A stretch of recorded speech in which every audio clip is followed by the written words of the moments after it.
8th electricity, மின்னியல்.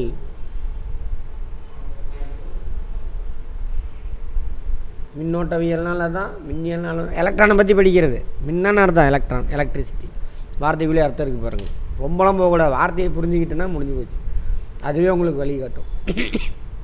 இப்போ பார்த்தோம்ல, இப்போ என்னென்ன பார்த்தோம் 6th 7th மின்னூட்டம்னா என்ன, எலக்ட்ரிக் சார்ஜ். மின் ஓட்டம்னா என்ன, ஓடுறது.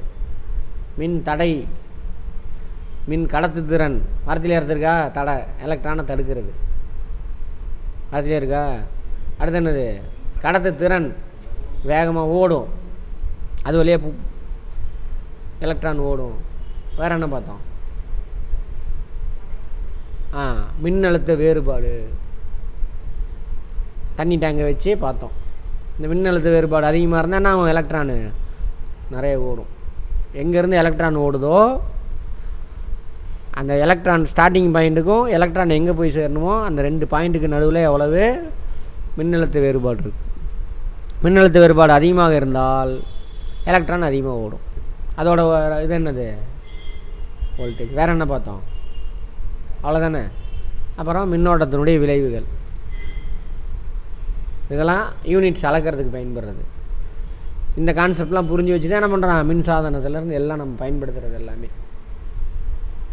எதெல்லாம் மின்னோட்டம்னா என்ன, அந்த மின் சாதனம் தயாரிக்கக்கூடிய பொருளுக்கு என்ன கண்டுபிடிக்கணும், மின் தடை மதிப்பு, மின் கடத்துத்திறன், அதெல்லாம் தெரிஞ்சு தான் அங்கே அந்த மெட்டீரியல் யூஸ் பண்ணுவாங்க. சரியா? அப்புறம் வோல்டேஜ், ஆம்பியரு எல்லாம் பார்த்தாச்சு. வெப்பம் உருவாக்கணுமா, இவ்வளோ நேரத்தில் இவ்வளோ வெப்பம் உருவாக்கணும், அப்போ இவ்வளோ வோல்டேஜில் அது ஃபங்க்ஷன் ஆகணும், அப்போ தான் இவ்வளோ எலக்ட்ரான் அது வரையாக பூந்து போகும். எல்லாம் கால்குலேஷன் பண்ணி அந்த மின்சாதனத்தை தயாரிப்பாங்க.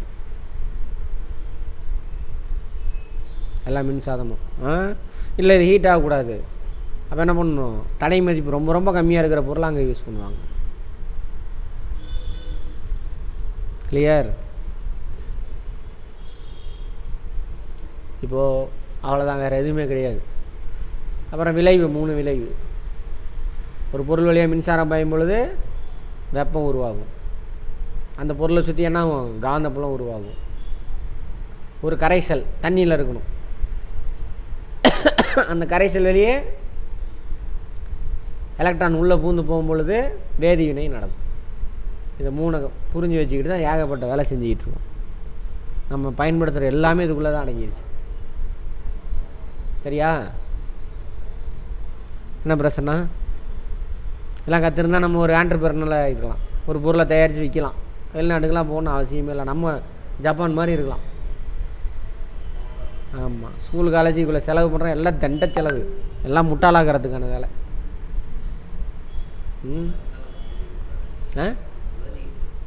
என்னத்த முதலீடு, மண்ணாங்கட்டி முதலீடு. மிஞ்சி போனால் இங்கிலீஷ் பீஸ் பேசுவீங்க, அங்கே போய் கார்பரேட் கம்பெனியில் போயிட்டு உக்காந்துக்கிட்டு இங்கிலீஷ் தெரியும் அப்படின்னு டஸ்ட் புஷ்ஷுன்னு எதாவது அவன் சொல்கிறது பேசிக்கிட்டு, என்னது பேசுகிறான்னு அவனுக்கு புரியாது, நமக்கு புரியாமல் ஏதோ வேலை செய்யணும். அவன் அங்கே $5000 கொடுக்குறப்ப அவனுக்கு $100 கொடுத்துட்டு லாபத்தை சம்பாரிச்சிட்டு போயிடறான். நான் சொல்கிற வேலையை செய்ய, கம்ப்யூட்டர்லாம் பார்த்துக்கும். அதான் நடக்குது அங்கே, வேறு ஒன்றும் கிடையாது. சரியா?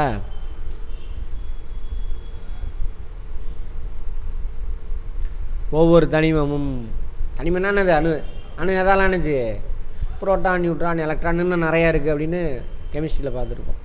புரோட்டானு நியூட்ரான் எங்கே இருக்கும், அணுக்கருவில் இருக்கும். எலக்ட்ரான் சுற்றுவட்ட பாதையில் சுற்றிக்கிட்டு இருக்குது. கெமிஸ்ட்ரியில் போய் ஃபஸ்ட்டு 2-3 வீடியோ பார்த்துருங்க. புரிஞ்சு படிக்கணும்னா புரிஞ்சுட்டிங்கன்னா லைஃப் லாங்கு யூஸ் ஆகும். அவன் எப்படி கேள்வி கேட்டாலும் ஆன்சர் பண்ணலாம். ஃபேக்டை மட்டும் படிச்சிங்கன்னா அதை வச்சு அழகாக அடிச்சிடலாம். இன்னும் ஒரு வாரம் 10 நாளில் மார்னிங் ஆனால் 1 hour தமிழ் கிளாஸ் இருக்கும் டெய்லியும், டிஎன்பிசி எழுதுறதுக்காக. ஏன்னா 100 மார்க்கில் தமிழில் டெய்லியும் 1 hour போட்டுடலாம்.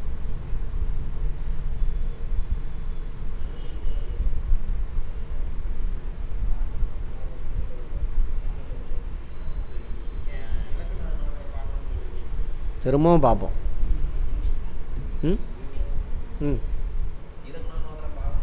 ஆமாம், மார்னிங் பார்த்துருங்க, எல்லாம் அந்த வீடியோ போடுறேன், அதை பார்த்துருங்க, அவ்வளோதான். மார்னிங் ஆன்லைனில் வாங்க எல்லோரும், இங்கே நீங்கள் வர வேணும். மார்னிங்னா நான் சொல்கிறது காலையில் 8 மணி அந்த மாதிரி, 7 to 8 அந்த மாதிரி இருக்கும். சரி. அணுக்கள் அதை பற்றிலாம் சொல்கிறாங்க. அந்த கதையெல்லாம் அதெல்லாம் பார்த்துக்கோங்க. ரூதர் போட்டுகள் அந்த கதை இதெல்லாம் இருக்கும். அதெல்லாம் நடுவில் யார் இருப்பாங்க? புரோட்டானும் நியூட்ரானும். சுற்றிலும் எலக்ட்ரான் சுற்றிக்கிட்டு இருக்கும். இந்த எலக்ட்ரான் சுட்டு ஓட்ட பதில் கடைசி ஆர்பிட்டில் கட்டுரா எலக்ட்ரான் இருக்கும். அன்பாண்டடாக என்னமா போட்டிருக்கு, அப்படி வச்சுக்க வேண்டியதான். அது என்ன பண்ணும்? குடுக்குடுன்னு ஓட ஆரம்பிக்கும். அப்படி குடுக்குடுன்னு ஒன்றா தானே இது. அங்கே பாரு, வெளியேற்றப்பா சுட்டு விளையாடுறதுக்கான எளிதாக அணுவை வெளியேற்ற முடியும். அணு மட்டும் வெளியேற்றலாம். எலக்ட்ரான் ஓடும். எப்படி வெளியேற்றலாம்? ஒன்று சூரிய ஒளி வந்து பட்டுச்சுனாக்கா அதை எடுத்துக்கிட்டு ஓடும். அல்லது என்ன பண்ணணும்? 2 மேக்னெட் வச்சுக்கணும். நடுவில் ஒரு ராடை வச்சு அந்த ராடை கடகரன்னு சுற்றினோம்னாக்கா அந்த மேக்னெட்டுக்கு உள்ளே என்ன பண்ணுவோங்க? காந்த விசை போயிட்டுருக்கு இல்லையா? அந்த காந்த விசை என்ன பண்ணணும்? எலக்ட்ரான் அடித்து துரத்த ஓடு ஓடு ஓடுண்டு அப்புறம் ஓட ஆரம்பிக்கும். பழைய கிளாஸில் பார்த்தோமா? அப்படி தான், வேறு ஒன்றும் கிடையாது. மின் துகள்கள், சார்ஜஸ், எலக்ட்ரானை தான் சொல்கிறாங்க. மின் துகள் அப்படின்னா எலக்ட்ரானு குறிக்குது. எலக்ட்ரான் என்ன என்ன எனர்ஜி, என்ன charge? Negative. Proton positive charge. அதான் அது. விதி நமக்கு முன்னாடியே தெரியும். ஒரே மாதிரி கேரக்டர் உள்ளது என்ன பண்ணும்? விலகி ஓடிடும். காந்தமே இருக்குல்ல, காந்தமே இந்த எலக்ட்ரானோட சேட்டை தான். காந்தத்தில் என்ன ஆகுனா, இந்த ஏரியாவில் இப்போ நார்மலாக அணுன்னு வச்சுக்கோங்க. அணு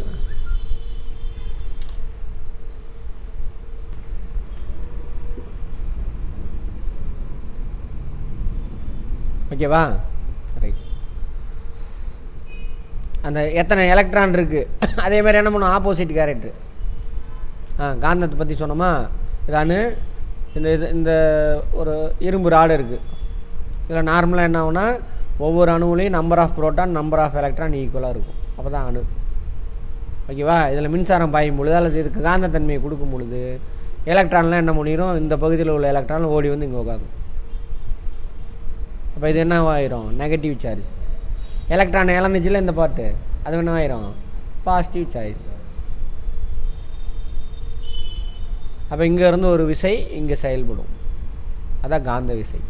காந்தத்தை பார்க்க போகிறோம் திரும்பவும். போய் அந்த இதை பார்த்துருங்க, கெமிஸ்ட்ரியில் அணுவோட அமைப்பு அதெல்லாம் பார்த்துக்கங்க. சரியா? காந்த விசை. காந்தத்தில் இது வந்து சவுத்து, இது வந்து நார்த்து. அப்போ எலக்ட்ரான் செய்கிற சேட்டை தானே இது காந்தமே. காந்தத்தை வச்சு தான் மின்சாரம் தயாரிக்க முடியும். மின்சாரம்னா என்ன அர்த்தம்? எலக்ட்ரான். ரைட். சார்ஜ் இப்போது ஒரு கூலும்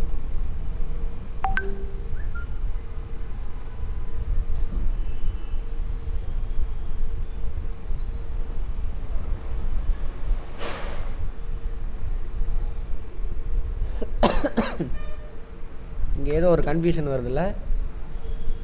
ரைட். கூலும் அப்படின்னா என்ன அர்த்தம்?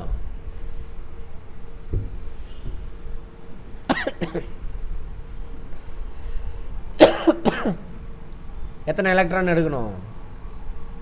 6.242 into 10⁻18 எலக்ட்ரான் எடுத்தால் என்னது? அதுதான் ஒரு கூலும். ஓகேவா? இந்த ஒரு கூலும்லேருந்து ஒரு துகள் எலக்ட்ரான் எடுத்திங்கன்னா அதானது சிறும மின்னூட்டம். ஒரு எலக்ட்ரான், இந்த ஒரு எலக்ட்ரானோட நிறை தான் எவ்வளவு? இது பார்த்துருப்போம் கெமிஸ்ட்ரியில். புரோட்டானோட நிறை எவ்வளவு, நியூட்ரானுடைய நிறை எவ்வளவு, எலக்ட்ரானோட நிறை தான் இது 1.602 into 10⁻19. நமக்கு இருக்கா? இதான் இது, வேறு ஒன்று. ஒரு எலக்ட்ரான் மற்றும் ஒரு எலக்ட்ரான் புரோட்டானில் இருக்கும் மின்னூட்டத்தின் அளவு அதான். புரோட்டானில் என்னது? பாசிட்டிவ், அதான் ப்ளஸ் சின்னு போடலாம். எலக்ட்ரானில் நெகட்டிவ், மைனஸ். ரெண்டு சார்ஜ் எவ்வளவு? ஈக்குவல். பார்த்துருப்போம்ல, புரோட்டான் +1, ஒரு எலக்ட்ரான் -1, ரெண்டு இருந்தால் ஆயிரம் பேலன்ஸ் ஆயிரும். அதுக்கு பேர் தானே இது அணு. ஒரு அணுவில் எத்தனை புரோட்டான் இருக்கும், எத்தனை எலக்ட்ரான் இருக்கும்? எத்தனை நம்பர் ஆஃப் ப்ரோட்டான் இருக்கோ அதுக்கு ஈக்குவலான எலக்ட்ரான் இருக்கும். ஈக்குவலாக இல்லை அப்படின்னா அதுக்கு பேர் என்னென்னு பார்த்தோம், அயனி. அயான் இங்கிலீஷில் அயனி. எலக்ட்ரானை இழந்தா அதுக்கு பேர் என்னது, நேர் அயனி. கேட்டையானா, நேர் அயனி. எலக்ட்ரான் இழந்துச்சா ஒரு புரோட்டான் இருக்கும். கெமிஸ்ட்ரி போய் பாருங்கள், எல்லாம் ஒன்றுக்குள்ளே ஒன்று. அதை புரிஞ்சுட்டு வந்தீங்கன்னா இது ஒன்றுமே மறக்கவே மறக்காது, ஜென்மத்துலேயும் மறக்காது. உங்கள் குழந்தைங்களாம் சொல்லித்தரலாம், ஸ்கூலுக்கு டியூஷனுக்கெலாம் அனுப்பாதீங்க, நீங்களே சொல்லித்தரலாம். பணம்லாம் மிச்சம். டியூஷனுக்கு ஒரு அமௌண்ட் கொடுக்குறீங்க, அது என்னன்னு தெரியாதான் பிரச்சனை. போயிட்டு கொண்டுட்டு போய் என்ன பண்ணுறாங்க, கொண்டு போய் லட்சக்கணக்கில் கட்டி சிபிஎஸ்சின்றான், இன்டர்நேஷ்னல் போர்டுன்றான், இன்டர்நேஷ்னல் ஸ்கூல் பப்ளிக் ஸ்கூலுன்றான். தண்டை செலவு எல்லாம். இன்டர்நேஷ்னல் பப்ளிக்கில் படித்தாலும் எலக்ட்ரான் தான். ஆமாம் தானே. எலக்ட்ரிக் கரண்ட்னா என்ன அர்த்தம், எலக்ட்ரிக் கரண்ட் தான். தண்டை கருமாந்திரத்துக்கு அங்கே போய் செலவு பண்ணுறோம். தெரியாதனால அந்த மாதிரி அதேமாதிரி ட்ரெஸ் போடணும், ஷூ போடணும், என் பிள்ளை இங்கிலீஷ் பேசணும், இந்த முகத்தில் கொண்டு போய் தள்ளி விட்றாங்க. ஆமாவா. அது இல்லாமல் பெருமை பித்திக்கணும் வெளியில். என் பையன் இன்டர்நேஷ்னல் பப்ளிக் ஸ்கூலில் படிக்கிறான், ஃபீஸு 4 லட்ச ரூபா எல்கேஜிக்கு. ஒரு 4 லட்ச ரூபாய்க்கு எங்கே நடந்து முட்டாள்தனமாக கொண்டு போய் சேர்த்திட்டு ஒன்றும் புரியாமல் இங்கிலீஷ் பேசும், அவ்வளோதான். சரியா. அதெல்லாம் நீங்கள் தவிர்க்கலாம். சரி, பெருமையாக கூட அங்கே சேர்த்திக்கங்க, பட் நீங்கள் கற்றுக் கொடுத்துர்லாம்.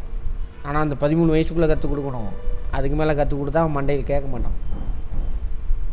சரியா. சரி, அதெல்லாம் அப்புறம் பேசுவோம். புரோட்டான்களின் எண்ணிக்கையும் எலக்ட்ரானின் எண்ணிக்கை சமமாக இருப்பதால் ஒரு அணுவானது மின் நடுநிலை தன்மையோடு இருக்கும், பேலன்ஸ்டு, 0. எலக்ட்ரானை இழந்துச்சுனாக்கா பாசிட்டிவாக மாறிடும். எலக்ட்ரானை ஏற்றுக்குச்சுன்னா என்ன ஆயிரும், நெகட்டிவாக, நடுநிலை தன்மையற்றது.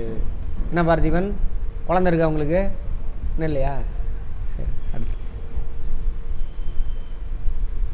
மின் துகள்களின் இடமாற்றம் சொன்னா இல்லையா. ஒரு பொருள் எலக்ட்ரானை விட்டு சீப்பின் மீது மின் துகள் என்ன பண்ணுறானுங்க, இது என்ன சொல்கிறாங்க, சீப்பு வேறு என்ன, காகித துண்டு.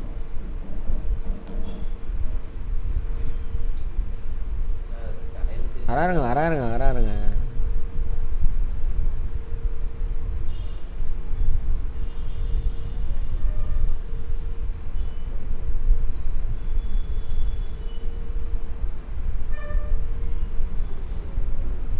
ரைட். சீப்பு என்ன பண்ணுறோம், தலையில் தேய்க்கிறோமா, தேய்க்கும் போது சீப்பு என்ன பண்ணணும், நம்ம தலைமுடியிலேருந்து எலக்ட்ரான்லாம் எடுத்துக்கும். நல்லா சீவிட்டு பக்கத்தில் கொண்டு வந்தீங்கன்னா முடியெல்லாம் கூட நட்டுட்டு நிற்கும். ஓகேவா. ஒரு பரபரன்னு சத்தம் வரும். அந்த சீப்பை எடுத்துகிட்டு போய் சின்ன சின்ன பேப்பராக வெட்டி போட்டுருங்க. பேப்பர் வந்துட்டு எப்பயுமே பாசிட்டிவ்.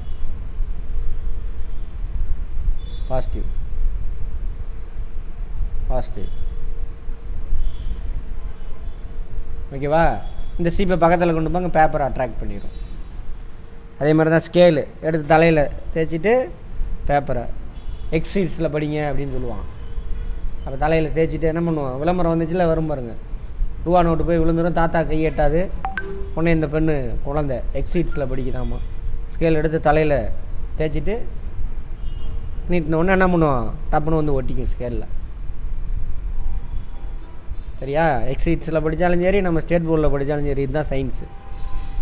ஓகே.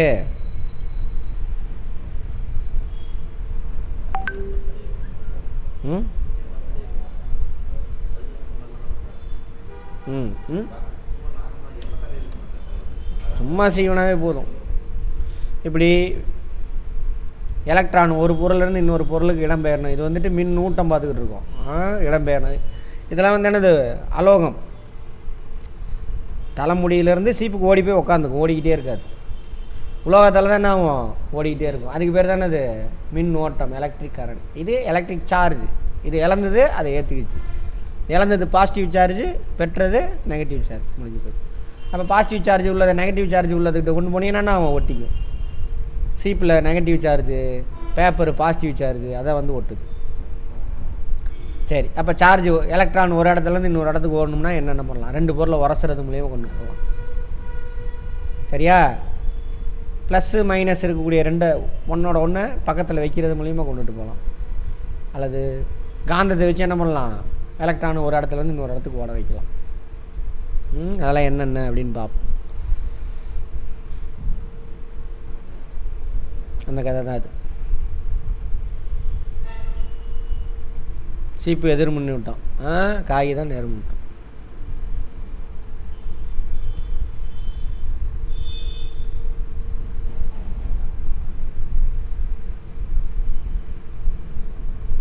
நல்லா பார்த்துக்கங்க. ஒரு பொருள் நேர் முன்னூட்டம் உள்ள பொருளாக எப்படி மாறும்? எலக்ட்ரானை இழந்தா.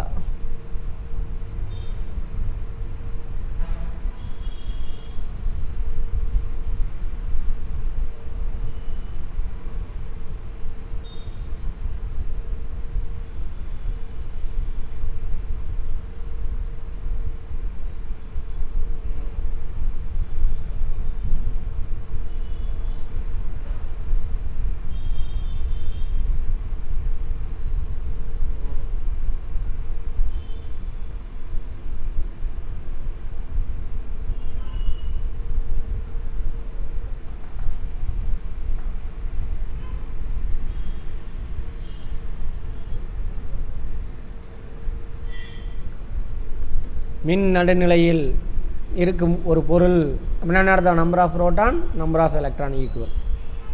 சரியா? எலக்ட்ரானை விட்டு கொடுத்தாக்கா அந்த பொருள் என்ன ஆகும்? நேர் மின்னூட்டம் பெறும், பாசிட்டிவ் சார்ஜ். எலக்ட்ரான் புரோட்டான் அது ஏற்றுக்காது. ஏன்னா புரோட்டான்னா அது ஒரு அணுவிலேருந்து வெளியில் போகாது. அப்படி போச்சுனாக்கா அந்த அணு வேறு அணுவாக மாறிடும். சரியா? எலக்ட்ரான் எந்த ஆர்பிட்டில் உள்ளது போகும்? வெளியில் கடைசி ஆர்பிட்டில் இருக்கிறது ஓடும். 1 2 3 எலக்ட்ரான் இருந்துச்சுன்னா ஓடும் கடைசி ஆர்பிட்டில். 4க்கு மேலே இருந்தால் ஓடாது. அது என்ன பண்ணும்? வாங்கிக்கும். கெமிஸ்ட்ரி பார்த்தோமா? பிரச்சனை சயின்ஸ்னால் பிரச்சனை ஒரு மாதிரி தலையெல்லாம் வீங்கிடும். சூடு ஏறிட்டு பிரேக் கேட்பார். ஒன்றுமே கிடையாது. 2வது தடவை அட்டன் பண்ணுறீங்களா? ஃபஸ்ட் டைம் தானே ஃபிசிக்ஸ்? அதுலேயும் இப்படி தான் நடத்தியிருப்பேன் நான். அப்போ அப்படியே உட்காந்துருந்துருப்பீங்க. இப்போ லைட்டாக. ஆமாம்.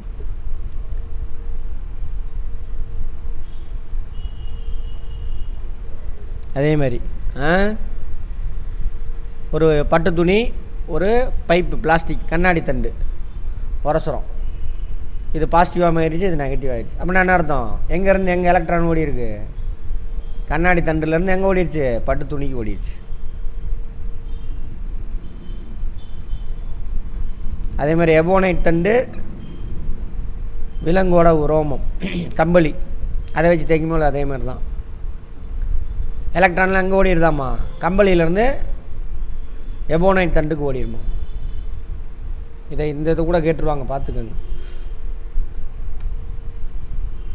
அது கண்ணாடி தண்டு மேலே பட்டு துணியை தேய்ச்சாக்கா எது பாசிட்டிவ் சார்ஜ் ஆகும், எது நெகட்டிவ் சார்ஜ் ஆகும்? எது பாசிட்டிவ் சார்ஜ் ஆகும்? கண்ணாடி தண்டு. சரியா? அதே அப்படியே உள்ட்டா அங்கே எபோனைட் தண்டு, அது ஏதோ ஒரு மெட்டீரியல் இருக்குது, அது மேலே கம்பளி துணியை வச்சு தைக்கிறீங்க. அப்போ உள்ட்டா கம்பளி துணி என்ன ஆயிரும்? பாசிட்டிவ் ஆயிரும். எலக்ட்ரானை விட்டு கொடுத்து பாசிட்டிவ் ஆயிரும். எபோனைட் தண்டு நெகட்டிவ் ஆயிரும். இதை கூட கேட்டுருவான், பார்த்துக்கோங்க.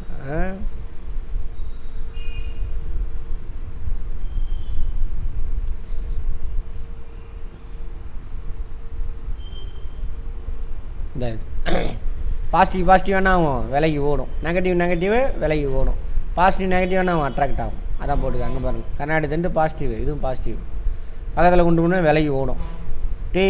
மாயமில்லை மந்திரமில்லை ஜூம்பா. உங்கள் பாரு பக்கத்தில் போகும்போது ஓடுது பாரு விலகி. என்னடாச்சு அப்படின்னு பார்ப்போம். ஒன்றும் இல்லை, 2 பாசிட்டிவ் விலகி போகுது. அடுத்தது இது என்னது? இதுவும் பாசிட்டிவா விலகி ஓடுது. இது நெகட்டிவ் போடணும், விலகி ஓடுது. ஏன்னா இங்கே பாசிட்டிவ் போட்டால் அப்போ நெகட்டிவ் தான் போகணும். அடுத்து இதானே அது பாசிட்டிவ் நெகட்டிவ் அட்ராக்ட் ஆகும். எபோனைட்டு கண்ணாடி தண்டு. கடத்தல் மூலம் இது இது வேறு என்னது? உராய்வு மூலிமா மின்னோட்டம் அடைய செய்ய முடியும் ஒரு பொருளை. அடுத்து கடத்துதல் மூலிமா 2 பொருள் டச் ஆகுது. சரியா? அங்கே பாருங்க,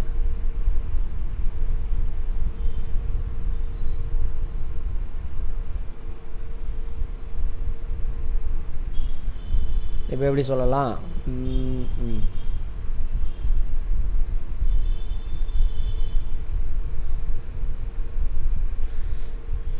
இது வந்து பாசிட்டிவா கண்ணாடி தண்டு, எபோனைட் தண்டு என்னவாக இருக்கும்? நெகட்டிவாக இருக்குமா? ரெண்டையும் பக்கத்தில் ஒட்டி வச்சுருங்க. கொண்டு வந்து இதில் உள்ள எலக்ட்ரான்லாம் என்ன ஆயிரும்? இதுக்கு ஓடி வந்துடும். சரியா? இதில் உள்ள எலக்ட்ரான்லாம் ஓடி வரும். அந்த மாதிரி எபோனைட் தண்டினை கம்பளியில் தேய்க்கும் பொழுது கம்பளியில் இருக்கும் எலக்ட்ரான் எபோனைட் தண்டுக்கு இடமாற்றும். இதனால் இந்த எபோனைட் தண்டு எதிர் மின்னூட்டம் பெறும். எதிர் மின்னூட்டம் பெற்ற எபோனைட் தண்டினை காகித உருளையின் அருகில் கொண்டு செல்லும் பொழுது காகித உருளையில் நேர்மின் துகள்கள் உள்ளதால் எபோனைட் தண்டு காகித உருளையிலிருந்து ஈர்க்கிறது. காகித பேப்பரை அட்ராக்ட் பண்ணுது.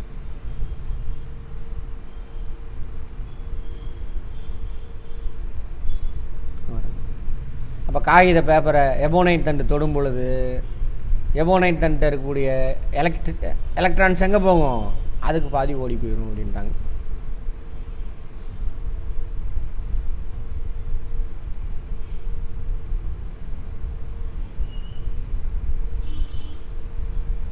நேரடியாக தொடுவதன் மூலம் ஒரு பொருளில் இருக்கும் மின் துகள்கள் மற்றொரு பொருளுக்கு என்ன ஆகும்? டிரான்ஸ்ஃபர் ஆகும். அதுக்கு பேர் என்னது? கடத்துதல்.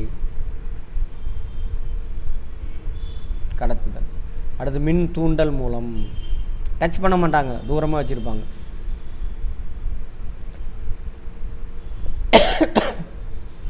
இங்கே பாருங்க, மின் தூண்டல். இப்போ இது ஒரு ராடு அப்படி வச்சுக்கோங்க. மின் நடுநிலை தண்டு இது, மின்னூட்டம் பெற்ற தண்டு இது. சரியா? இது பக்கத்தில் கொண்டுட்டு போகிறாங்க. இது ஆக்சுவலாக மேக்னெட்டுன்னு வச்சுக்கோங்க, சவுத்து. இது மின் நடுநிலை தன்மை உள்ளது. இப்போ இதை இங்கே பக்கத்தில் கொண்டு போகும்பொழுது இங்கே உள்ள எலக்ட்ரான், இது எலக்ட்ரான் தானே, இதில் உள்ள எலக்ட்ரானு, இது எலக்ட்ரான் ஃபுல்லாக சார்ஜ், இது எலக்ட்ரான். ஸோ இது போனோடனே இந்த இடத்துல உள்ள எலக்ட்ரான்லாம் என்ன பண்ணிடும்? இந்த எண்டுக்கு ஓடி போயிடும். இங்கே பாருங்க, ஆயிடுச்சு. பக்கத்தில் தான் கொண்டு போகிறான், ஓடிடுச்சு. இது நெகட்டிவ் ஆயிடுச்சு, இது பாசிட்டிவ் ஆயிடுச்சு. திரும்ப இதை தூரமாக எடுத்துருங்க, திரும்ப பழைய மாதிரி. இதுக்கு பேர் என்னது? தூண்டுதல்.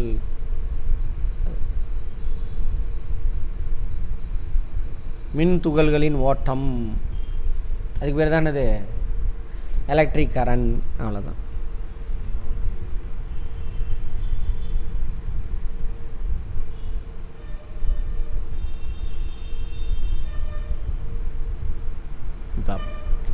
அதிக அளவு எதிர் மின்னூட்டம் கொண்ட உலோக கோளம் ஒன்றும் அதிக அளவு நேர் மின்னூட்டம் கொண்ட உலோக கோளம் ஒன்றும் உங்களிடம் இருப்பதாக வைத்துக்கொள்ளும். கோளம்னா என்ன அர்த்தம்? பால்.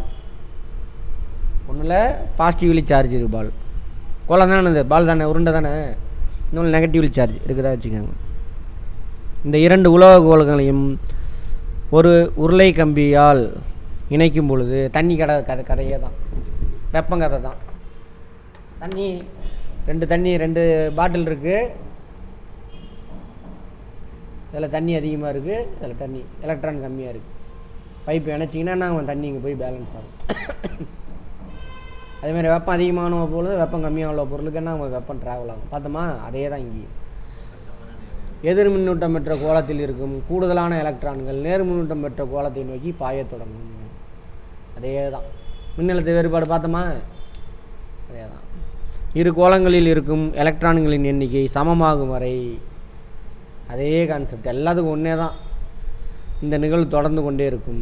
இங்கே நேர் மின்னூட்டம் பெற்ற கோளம் உயர் மின்னழுத்தம் கொண்டதாகவும் நேர் மின்னூட்டம் கொண்டதை உயர் மின்னழுத்தம் பாசிட்டிவ் அப்படின்னு வச்சுக்கிறாங்க. ஏன்னா அந்த இது பார்த்தோம்ல, எது அந்த மரபு எலக்ட்ரான், ஏன்னா இழுக்கணும்ல, அது ஹை வோல்டேஜ்னு சொல்கிறாங்க. எதிர் மின்னூட்டம் பெற்ற கோளம் குறைந்த மின்னழுத்தம் கொண்டதாக கருதப்படுது அப்படின்னு கருதப்படுது. அவ்வளோதான். இந்த பழைய காலத்தில் பார்த்தோம்ல, நேர் மின்னூட்டத்தில் தான் விசை செயல்படும். எதிர் மின்னூட்டத்திலேருந்து என்ன எலக்ட்ரான் இப்படி ஓடியார், மரபு வழி பார்த்தோம்ல, அதை சொல்கிறாங்க. இன்னைகளும் மின்னோட்டம் அப்படி சொல்கிறாங்க. எனவே எலக்ட்ரான்கள் குறைந்த மின்னழுத்தம்ல மைனஸ்லேருந்து அப்படின்னு கற்பனை. இது எலக்ட்ரான் ஆனால் எங்கே தான் அதிகமாக இருக்கும்? மைனஸில் தான் அதிகமாக இருக்கும். சரியா? ரைட். மைனஸ்லேருந்து ப்ளஸ்ஸை நோக்கி ஓடும். மின் விசை எங்கே செயல்படுது? ப்ளஸ்லேருந்து மைனஸ் நோக்கி இருக்கும் மின் விசை, மின்னழுத்த வேறுபாடு. அப்படி நான் வச்சுக்கோங்க. இரண்டு கோளங்களில் மின்னூட்டங்களுக்கு இடையே வேறுபாடு மின்னழுத்த வேறுபாடு, பொட்டன்ஷியல் டிஃபரன்ஸ். பாசிட்டிவில் மின்னழுத்தம் அதிகமாக இருக்கும், நெகட்டிவில் மின்னழுத்தம் கம்மியாக இருக்கும் அப்படின்னு கற்பனை. சரியா? அப்போ என்ன ஆகுது, இங்கே மின்னழுத்தம் இங்கேருந்து ஒரு விசை இதில் செயல்பட்டு இங்கே உள்ள எலக்ட்ரான்லாம் என்ன பண்ணுது, இங்கே ஓடுது. நெகட்டிவ்லேருந்து பாசிட்டிவ் ஓடுது. பட் மின்னழுத்தம் எங்கே அதிகமாக இருக்குது, பாசிட்டிவில். அந்த மரபு வழியை வச்சு அப்படியே வச்சுக்கிட்டானுங்க, வேறு ஒன்றும் கிடையாது. மற்றபடி நம்ம சொன்ன மாதிரியே தான் பைப்பு, டேங்க்கு, தண்ணியில் வந்து என்னது, தண்ணிக்கு பொதுவாக அங்கே எலக்ட்ரான் வேலை. அதிக எலக்ட்ரான் இருக்கிற இடத்துலேருந்து கம்மியான எலக்ட்ரான் இருக்கிறதுக்கு ஓடும். அவ்வளோதான்.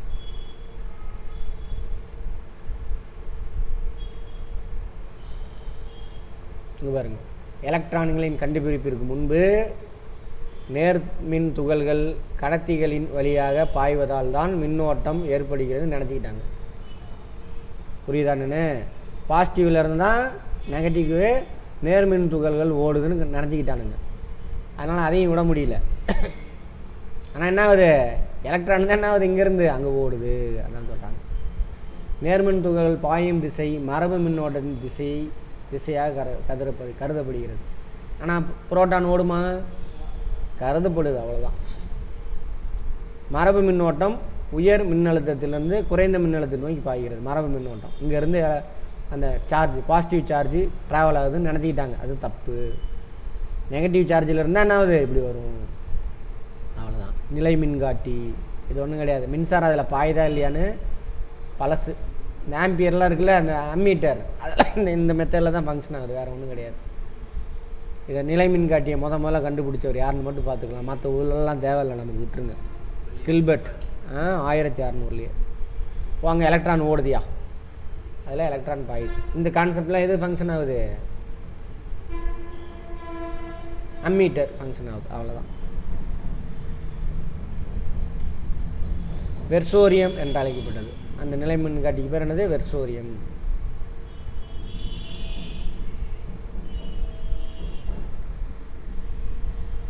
அவ்வளோதான்.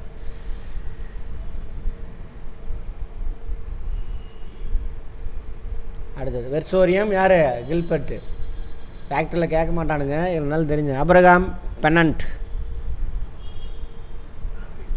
அப்ரகாம் பெனண்ட் தங்க இலை மின்காட்டி தயாரிச்சிருக்கிறார். அதுவும் அதே மாதிரி தான்.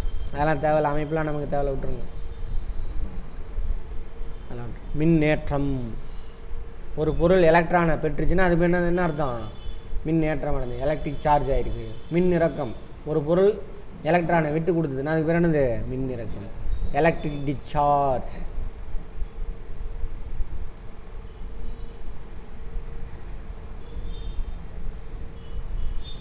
பித்தளை குமிழை ஒருவர் தன் கையினால் தொடும் பொழுது இலைகளில் இருந்து மின்துகள்கள் கைகள் வழியாக புவிக்குள் பாய்கிறது. என்னது சொல்கிறான் அது,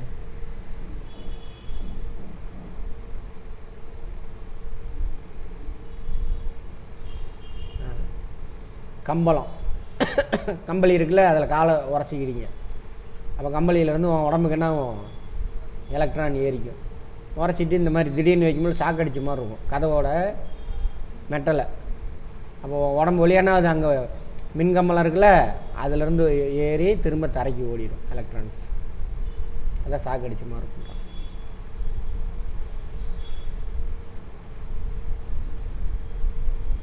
கையில் உள்ள எலக்ட்ரான் அங்கே போகும், கம்பளியில் இருக்கக்கூடிய எலக்ட்ரான் அப்படியே நம்ம உடம்பு வழியாக போகும். அதான், வேறு ஒன்றும் கிடையாது. இது மின்னிறக்கம் ஏற்படுது, எலக்ட்ரிக் டிஸ்சார்ஜ். மின்னல் இருக்குல்ல, அது எலக்ட்ரிக் டிஸ்சார்ஜ் தான். வளிமண்டலம் எதால் ஆனது, வெரி சிம்பிளுங்க சயின்ஸ் எல்லாம். வளிமண்டலம் எதால் ஆனது, மேட்டர், பருப்பொருள். மேட்டர், பருப்பொருள் என்ன இருக்கும் கட்டாயம், ஆட்டம் தான் பருப்பொருள்.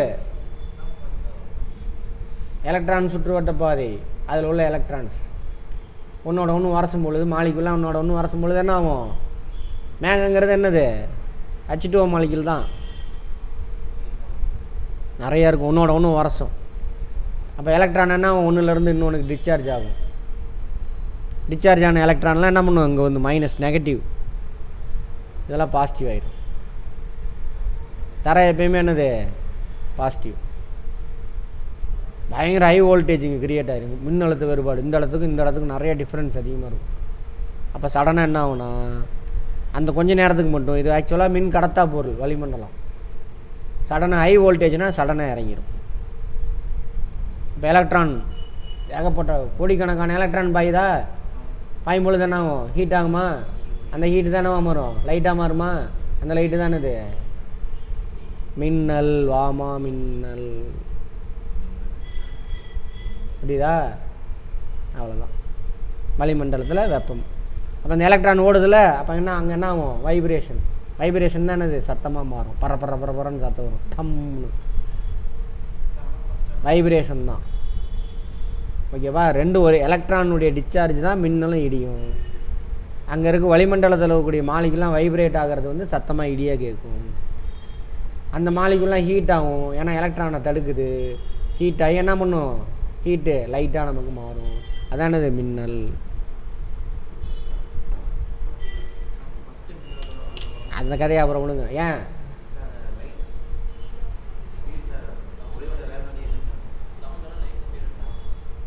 சவுண்டோட அதிகம் எவ்வளவு? பர் செகண்டில் 3 லட்சம் கிலோமீட்டர் ட்ராவல் ஆகும் லைட்டு. சரியா? சவுண்டு வெறும் 340 மீட்டர் தான் ட்ராவல் ஆகும். எவ்வளவு? சத்தம் வெறும் 340 மீட்டர் தான் ட்ராவல் ஆகும். சத்தங்கிறது என்னது? Vibration of molecule. அதுதான் நமக்கு சத்தமாக உணர்றோம்.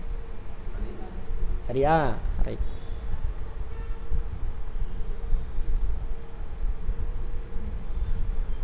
அப்போ என்ன ஆகுனாக்கா, அங்கே பாருங்கள், அங்கே ஒரு ஃபேக்ட்டு.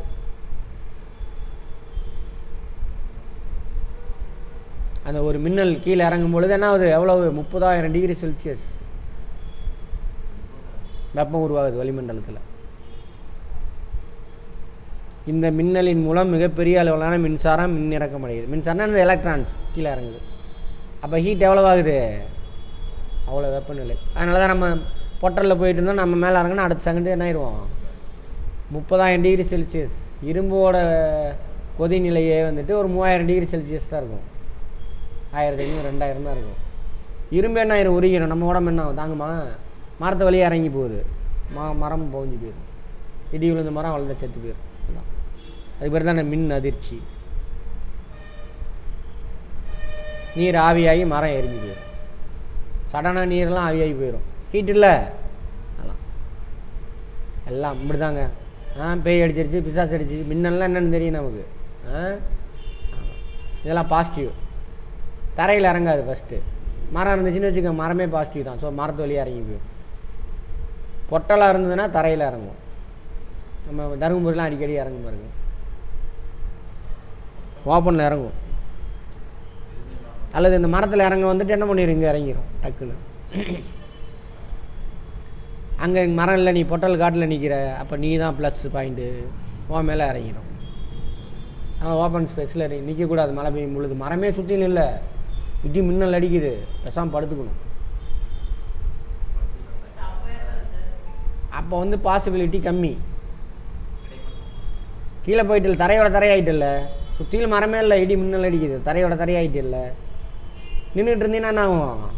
6 அடி உயரம். அப்போது தரையில் இறங்காமல் நேரம் வந்துட்டு இறங்கும். படுத்துக்கிட்டுனா உன் மேலே இறங்க வாய்ப்பு இருக்குது, பக்கத்தில் தரையில் இறங்க வாய்ப்பு இருக்குது. அப்போ பாசிபிலிட்டி. ஆனால் நின்றுக்கிட்டு இருந்தேனாக்கா கட்டாயம் உன் மேலே தான் இறங்கும். அதுக்கு எது பக்கம்? அதான் பிடிக்கும். சரியா? என்ன கார்த்தி, புரியுதா? மின்னல் மற்றும் இடியிடக்கூடிய மழையின் பொழுது திறந்த வழியிலோ மரத்தின் அடியிலோ நிற்பதை தவிர்க்கணும். கீழே அமர்ந்து தலையை குனிந்து கொள்வது நல்லது. அதை விட வாகனங்கள் இருப்பது நல்லது. மரத்துக்கடியில் நிற்கக்கூடாது, பொட்டை வெளியில் நிற்கக்கூடாது. பொட்டை வெளியில் இருந்தால் படுத்துக்க, தலையில் கூட கை வச்சுக்காது, படுத்துக்க, அதுதான் பெஸ்ட்டு.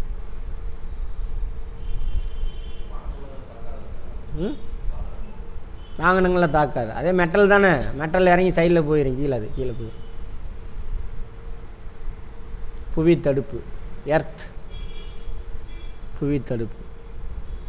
இப்போ ஹை வோல்டேஜில் ஃபங்க்ஷன் ஆகுதுல்ல, iron box, computer, grinder, mixie, இதெல்லாம் ஹை வோல்டேஜ்லன்னா என்ன அர்த்தம்? அது மின் தடை மதிப்பு அதிகமாக இருக்கும் அந்த மின்சாதனத்துக்குள்ளே இருக்கக்கூடிய அந்த கடத்தியில். ஹை வோல்டேஜில் அதிகமான எலக்ட்ரான் போகும் இப்படி. அப்போ கொஞ்சம் எலக்ட்ரான் கம்பி வழியாக போகிறதுக்கு முடியாது. அப்போ தவி குதித்து என்ன பண்ணிடும், இந்த கம்பி வழியாக போக வேண்டியது உங்கள் மின்சாதன பொருள் இருக்குல்ல அதில் வந்து ஒட்டிக்கும். அயன் பாக்ஸில் கம்பி வழியாக தான் ஓடணும், அயன் பாக்ஸில் வந்து ஒட்டிக்கும். புரியுதா? அப்போ அந்த பொருளை தொட்டிங்க கம்பி வழியாக தான் போகணும், கிரைண்டு சாக்கடிக்கும். ஏன்னா ஹை வோல்டேஜு வழியில் ரெசிஸ்டன்ஸ் அதிகமாக இருக்கும். அந்த ரெசிஸ்டன்ஸ் எடுத்து என்ன பண்ணும், இது அதிக அழுத்தத்தை கொடுக்கும். அப்போ தான் எலக்ட்ரான் ஓடும். அப்போ தெரித்து என்ன பண்ணும், எலக்ட்ரான்லாம் அந்த மின்சாதத்தில் மேலே வந்து ஒட்டிக்கும். அப்போ அந்த மின்சாதத்தை தொட்டிங்க, கிரைண்டரை தொட்டிங்கன்னா நம்ம சாக்கு அடிக்கும். பேசிக்கெலாம் புரிஞ்சுருந்தால் தான் இது புரியும். மொக்க மேட்ருது. அதுதான் ஹை வோல்டேஜில் செலவு ஃபங்க்ஷன் ஆகக்கூடிய பொருளுக்கெல்லாம் என்ன பண்ணுவாங்க, 3 பின் வச்சுருப்பாங்க. லோ வோல்டேஜில் செயல்படுறது இது வழியாக எலக்ட்ரான் போயிட்டு மின்சாதனத்துக்குள்ளே போயிட்டு இப்படி வந்துடும். ஹை வோல்டேஜில் இன்னொரு பாயிண்ட் இருக்கும். இது என்ன பண்ணுனாக்கா, உங்கள் ப்ளக்கில் இருந்து நேராக போய் எர்த்து கொடுத்துருப்பீங்க, கம்பி அடித்து தண்ணியெலாம் ஊற்றி இதிலேருந்து அட்டாச் பண்ணியிருப்பீங்க. எர்த்துனா அது பூமி எப்பயுமே அது பாசிட்டிவ். இது என்ன பண்ணுன்னா எக்ஸ்ட்ரா இப்போ கிரைண்டரில் இதிலேருந்து வெளியில் இந்த மின் சுற்றுலேருந்து வெளியில் தவி போய் உக்காந்துருக்குல கிரைண்டரில், அதெல்லாம் உறிஞ்சிட்டு போய் வெளியில் கொடுக்குறோம். அம்மா புரியுதா? மின் சாதனத்தில் வயர் வழியாக தான் ஓடணும், வயர் வழியாக ஓடணும், வயர் வழியாக ஓடிடும். பட் அந்த வயர்லேருந்து தவி குதிச்சு வெளியில் வந்து மின் சாதனம் இருக்குல்ல, கிரைண்டர் கேரில் ஓட்டிகிட்டு இருக்குல்ல, அதை இழுத்துட்டு போய் கொடுக்குறவர் யார், எர்த்து. அது கொடுக்கலன்னா கம்ப்யூட்டர்லாம் ஹை வோல்டேஜில் ஃபங்க்ஷனாக வருது, எர்த் அடிக்கும், புகஞ்சு போகுதெல்லாம் நடக்கும். ஓகேவா? எர்த்திங் இதுதான் எர்த்து. நீங்கள் எதை கேட்டிங்களா, என்னது? அடுத்து மின்னல் கடத்தி. அது மின்னல் கடத்தியில் எலக்ட்ரான் தானே வருது. ஆமாம், அது உயரமான பில்டிங்லாம் அந்த மாதிரி வச்சுருப்பாங்க. ஹை வோல்டேஜ் காப்பரில் வச்சுருப்பாங்க உயரமான பில்டிங் எல்லாம். டவர்லாம் இருக்குல்ல, செல்ஃபோன் டவர்லாம் ஒரு கம்பி இருக்கும் பாருங்கள், லைட் எரியும் பாருங்கள், லைட்டுக்காக வச்ச கம்பி இல்லை, அது எர்த்து. டோட்டல் அந்த இதில் இறங்கக்கூடாது. அப்போ இதான உயரமாக இருக்கும். அதேமாதிரி பெரிய பில்டிங், உயரமான பில்டிங், அங்கே ஒரு கம்பி வச்சுருப்பான், லைட் எரியும். அது ஆக்சுவலாக என்னது, எர்த்திங், காப்பரில் வச்சது. அதோட அப்படியே வச்சு என்ன பண்ணுவோம், அந்த கம்பி இப்படி இருக்கும். சினிமா தேட்டர்லாம் இருக்கும் பாருங்கள், இப்படி மின்னல் இறங்குச்சுன்னா பில்டிங்கில் இறங்காமல் என்ன பண்ணுவோம், அப்படியே எடுத்துகிட்டு இதில் ஃபஸ்ட்டு இறங்கிடும். இதை எடுத்துகிட்டு போய் என்ன பண்ணிடும், தரையில் விட்டுரும். அது வந்து என்னது, இடி தாங்கின்னு சொல்லுவோம். இடி தாங்கியும் கிடையாது, மண்ணாங்கட்டியும் கிடையாது. அது என்னது, எலக்ட்ரான் கடத்தி. ஆக்சுவலாக அது மின் கடத்தி. ரைட். மின் சுற்றுகள் இது நமக்கு முன்னாடியே தெரியும். இது என்ன சுற்று, சாதாரண மின் சுற்று. சாவிக்கு மின்கலம் நல்லா வேண்டும். அடுத்தது இதுக்கு பேர் என்னது, தொடர் இணைப்பு. இப்போ இது க்ளோஸ்டு இருக்கா, ஓப்பனில் இருக்கா? ஓப்பனில் இருந்தாங்க மின்சாதனம் இயங்குமா? ஓப்பனில் இருந்தால் மின்சாதனம் இயங்குமா? எப்படி? அங்கே லைட் எரியிற மாதிரி போட்டிருக்கான், அவன் தப்பாக போட்டிருக்கான், நீங்கள் அதனால தான் தடுமாறுறீங்க. ஓப்பனில் இருந்தால் எலக்ட்ரான் ஓடுமா? அதான், அதை சொல்லுங்கள், பேசியே தெரிஞ்சிடுச்சு. ஓப்பனில் இருந்தால் எலக்ட்ரான் சுற்றிட்டு வருமா? நின்றும், பிரேக் ஆயிரும், அப்போ இயங்காது மின்சாதனம். இது வந்து என்னது, சீரியல். சீரியல் தொடர் இணைப்பு. இது பார்த்தோம்ல, எலக்ட்ரிக் ஈல் 650 வாட்ஸ் அளவுக்கு மின்சாரத்தை உருவாக்குமா. வாட்ஸ்னால் என்னென்னு பார்ப்போம். பவர், எவ்வளோ பவர் அது யூஸ் பண்ணுவோம் பர் செகண்டில் அப்படிங்கிறது, அதுதான் வாட்ஸ். அது இன்னொரு இது. வாட்ஸ் பார்த்துறீங்களே, பல்ப் எத்தனை வாட்ஸ் பார்த்து வாங்குது அப்படின்னா, இவ்வளோ செகண்டில் இவ்வளோ நேரத்தில் இவ்வளோ மின்சாரத்தை நுகர்றது குறிக்கிறது தான் வாட்ஸ். பவர், எலக்ட்ரிக் பவர், அதான் வாட்ஸ். 650 வாட்ஸ் ப்ரொடியூஸ் பண்ணுமா. அவ்வளோ மின்சாரத்தை ஒரு செகண்டில் வெளியில் துரத்தி விடுமாம்மா, பார்த்துக்கோங்க.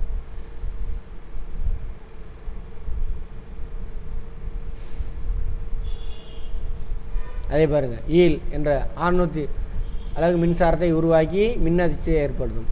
ஆனால் தொடர்ச்சியாக அது மின்னதிர்ச்சி கொடுத்துக்கிட்டே இருக்குன்னு வச்சுக்கோங்க. அது உடம்புல உள்ள எலக்ட்ரான்லாம் என்ன ஆயிரும், லூஸாக இருந்த எலக்ட்ரான்லாம் ஓடிடும், அப்புறம் போய் பிடிங்க ஒன்றும் ஆகாது. அதான் சொல்கிறேன். புரியுதா? பெரிய விஷயம் அது. எப்பட்றா ஆகோ ஊகோ கடவுளே, அதெல்லாம் கடவுளில் மண்ணாங்கட்டி இல்லை. இதுதான் ஆட்டம் முடிஞ்சா முடிஞ்சு போச்சு. எப்படா மீனா கடவுளோட படைப்பு, அதெல்லாம் அந்த காலம் கண்டுபிடிச்சிட்டான். கடவுளோட படைப்புலாம் ஒன்றும் கிடையாது. உடம்பு எதால் ஆணுச்சு? செல்லுகளால் ஆணுச்சு. செல்லு எதால் ஆணுச்சு? அணுக்களால் ஆணுச்சு. அணுவில் என்ன இருக்குது? எலக்ட்ரான் இருக்குது. எலக்ட்ரான் ஓடுது, அதுக்கு அந்த தன்மை இருக்குது, அவ்வளோதான். எதுக்கு அதுக்கு அந்த தன்மை வந்துச்சு? சர்வைவல் ஆஃப் ஃபிட்டஸ்ட், அந்த தியரி, டார்வின் டார்வின்லாம் திட்டிகிட்டு இருக்கிறானுங்க. நம்ம ரவி, ஆர்என் ரவிலாம் கூமுட்டைங்க இவனுங்க. இவங்களாம் எப்படி ஐஏஎஸ் ஆஃபீஸராக இருந்தான்னு ஐபிஎஸ் ஆஃபீஸராக டார்வினை திட்டுறானுங்க. இவனுங்க தான் கூமுட்டைங்க, சனாதன குரூப்பு. அப்புறம் இவனை கால் வெளில திட்டுவாங்க. அப்புறம் வேறு யார்? இந்த மாதிரி இயற்கையை கண்டுபிடிச்சி சொன்னவங்களாம் திட்டிகிட்டு இருப்பானுங்க. அவ்வளோ. இது ஒரு விஷயமா கிடையாது. தொடர் இணைப்பு ஓகே, பக்க இணைப்பு, வீட்டில் இருக்கிறது என்னது? பக்க இணைப்பு. இதுக்கு ஒரு ஃபார்முலா இருக்குது, அதெல்லாம் நமக்கு தேவையில்லை, அதை விட்டுருங்க. மின்னோட்டத்தோட விளைவு இதை நாளைக்கு பார்ப்போமா? ரைட்டு, முடிச்சிடலாம், முடிஞ்சு பாடம். மின்னோட்டத்தோட வேதி விளைவு. ஒரு கரைசல் வெளியே மின்சாரம் பாயும் பொழுது என்ன அங்கே வேதி வினை நடக்கும். இதுக்கு எக்ஸாம்பிள் சொல்கிறான் பாருங்கள். இது ஒரு மின்கலன் செல்லு, அதை அட்டாச் பண்ணிட்டான் லைட்டு பல்பு. இங்கே வயரை இங்கே விட்டுட்டான், இங்கே வயரை இங்கே விட்டுட்டான். அப்போ இங்கே என்ன ஆகுனா, இங்கேருந்து எலக்ட்ரான் என்ன ஆகணும்? ட்ராவல் ஆகி இங்கே போகும். போனால் தான் இதில் போய் எலக்ட்ரான் போகும். பியூர் வாட்டரில் மின்சாரம் பாயுமா? எலக்ட்ரான் பாயுமா? பாயாது. கரைசலில் பாயும். சரியா? இப்போ இது நடக்கும் பொழுது என்ன ஆகுனா, இதில் உள்ள ஹைட்ரஜன், தண்ணி இருக்குல்ல, ஹைட்ரஜன் H2O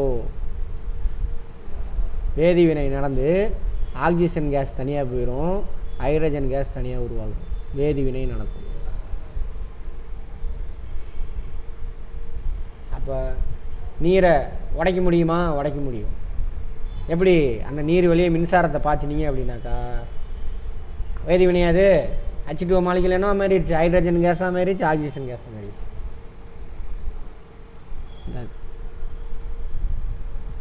கரைசல் ஒன்றின் வழியே. அப்போ என்ன ஆகுது? கரைசல் வெளியே மின்சாரம் பாயும் போது அங்கே வேதி வினை நடக்குது. மின்முலாம் பூசுதல் மின்சாரத்தினுடைய வேதி வினையினால் நடக்கிறது. ஓகேவா? ஆமாம். பாருங்கள், என்னத்தை வச்சுக்கலாம்? இதை வச்சு சொல்லிடுறேன், நீங்களே படித்து பாருங்கள். ஹலோ, நான் கிளாஸில் இருக்கேன், கூப்பிட்றேன்.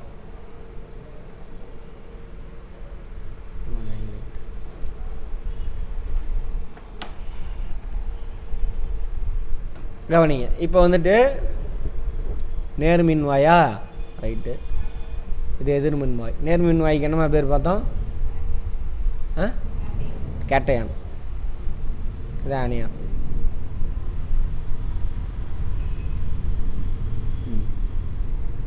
இது வந்துட்டு கரண்டி. இது ஏதோ ஒரு கரண்டின்னு வச்சுக்கோங்க. ரைட்டு.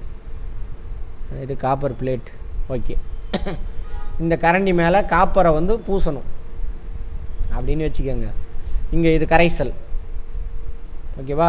காப்பர் சல்ஃபேட் இருக்கு, காப்பர் சல்ஃபேட் இருக்கு. ஓகேவா? சரி, என்ன சார் நடக்குது? இந்த கரண்டி இங்கே தொண்டை விட்டோம். இங்கே நீ எதை பூசணுமோ அந்த ராடை இங்கே வச்சிடணும். காப்பர் வச்சுட்டு இதை வந்து என்ன பண்ணணும்? செல்லோடு அட்டாச் பண்ணிடணும். மின் கலன் இருக்குல்ல, செல்லு, அது கூட அட்டாச் பண்ணிடணும். அப்போ இங்கேருந்து எலக்ட்ரான் உள்ளே பூந்து இப்படி போகும். அப்படி ஓடும் பொழுது இங்கே காப்பர் சல்ஃபேட் என்ன ஆகும்? ரெண்டாக உடையும். அதில் காப்பர் வந்துட்டு பாசிட்டிவ் அயானாக மாறும். காப்பர் பாசிட்டிவ் அயானா மாதிரி எங்கே போய் ஒட்டிக்கும்? இதே தப்பாக தான் போட்டிருக்கான்னு நினைக்கிறேன். போய் இந்த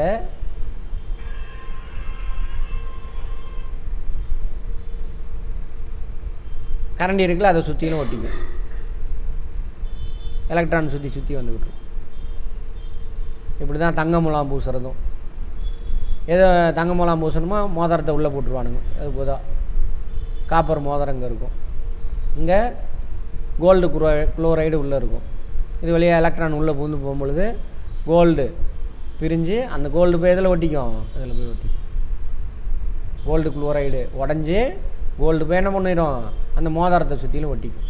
அதான் தங்க முலாம் பூசுறது.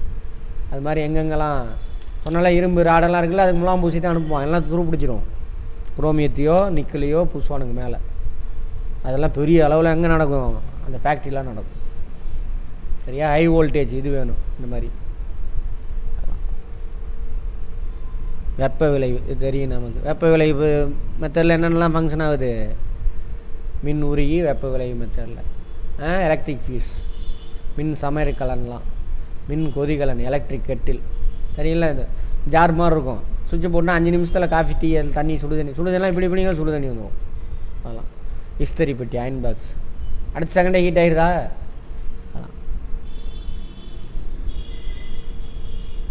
எபோனைட் தண்டு ஒன்றினை கம்பளியால் தேய்க்கும் பொழுது கம்பளி பெற்றுக்கொள்ளும் மின்னூட்டம்.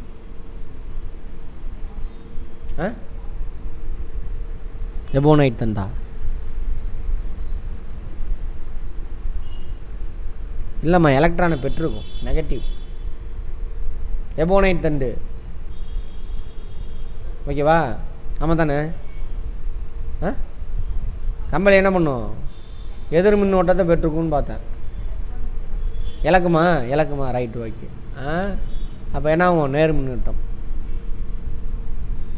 இதுதான் என்ன பண்ணும், கண்ணாடி தண்டு பட்டு துணி. அப்போ தான் என்ன பண்ணும், கண்ணாடி தண்ணி இழந்துடும். ஆமாவா, ரைட், குட். 2 பொருட்களை தேய்க்கும்போது இவை இடமாற்றம் அடைவதால் மின்னேற்றம் அடையுது. எது இடமாற்றம் அடையும், பிரசன்னா சொல்லுங்க பார்ப்போம். Electron, very good. புரோட்டான் அணுவிலிருந்து வெளியில் போகவே போகாது. சரியா, ரைட், குட். நியூட்ரானும் போகாது. உடச்சிங்கன்னா அணு கருவை உடைக்கணும், அப்போ தான் தெரிஞ்சு ஓடும், அப்போ வேறு அணுவாக மாறிடும். Very simple. ஒரு எளிய மின் சுற்றை அமைக்க தேவையானது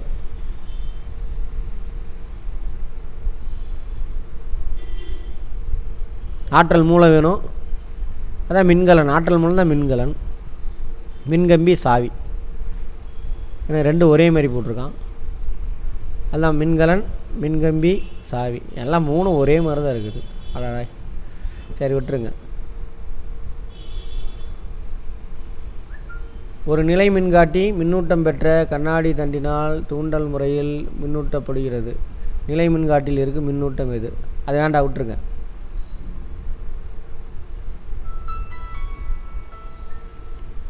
மின் உரி என்பது ஒரு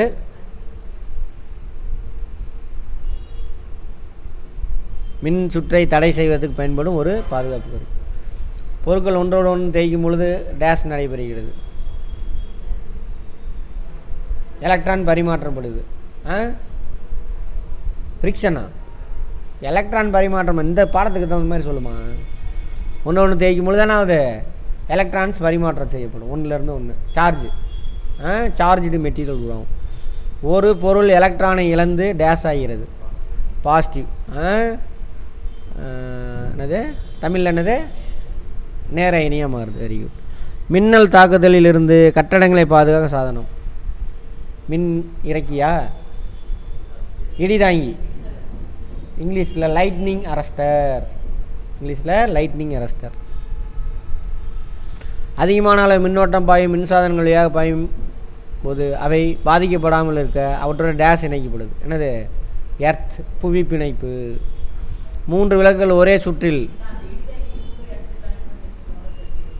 அது தனியாக வைக்கிப்பாங்க. இது எர்த்து கூட வச்சா அப்புறம் உங்கள் வீட்டில் உள்ள சாதனம் அடிபட்டு போயிடும். எப்படி கற்பனை பண்ணுங்கள், எர்த்து கூட இடிதாங்கி வயரை வச்சிங்கன்னா எங்கே போகும், அதெல்லாம் அவங்க வீட்டுக்குள்ளே பூந்துடும்.